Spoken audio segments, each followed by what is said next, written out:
As we continue looking at the timeline that is given to us in the book of Revelation of the church, we come to the second assembly.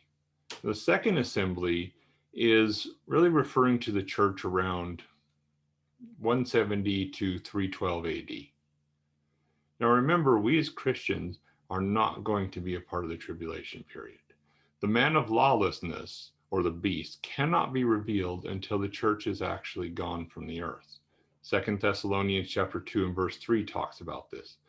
Let no one cause you to wander according to any means, but except the leaving comes first and the revealing of the man of lawlessness, the son of destruction. We have to go first.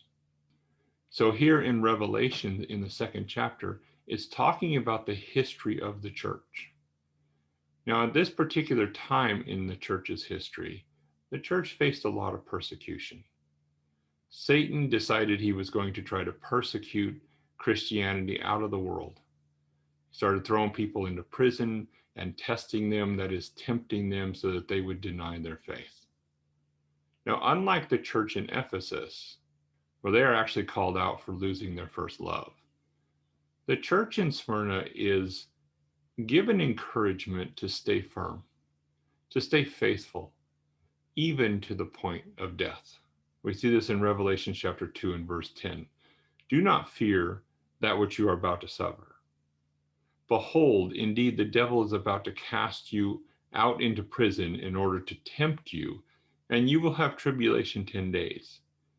You be faithful unto the point of death, and a victor's crown of life will be given to you.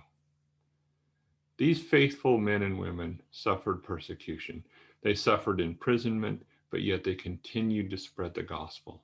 They continued to be faithful. They continued to live out who they were in Christ, even in the face of such terrible persecution. Although we don't tend to see this as predominant in the church today, this kind of persecution does actually continue to happen. And those who are involved with that need to keep their focus on reality. Keep their focus on what God said. Don't fear the persecution, but rather be faithful even unto death if that's what it takes. Because the reality is, in the end, God will overcome those who are trying to overcome us. You will be given a crown of life. That is the victor's crown. You will be the victorious one. Let God take care of the enemy, and let us just be faithful and live out who we are in Christ in whatever situation God calls us, whether we're being persecuted, thrown into prison, or whether we are being allowed to be free. Our focus should be living out who we are in Christ and being faithful to what God has so graciously given to us.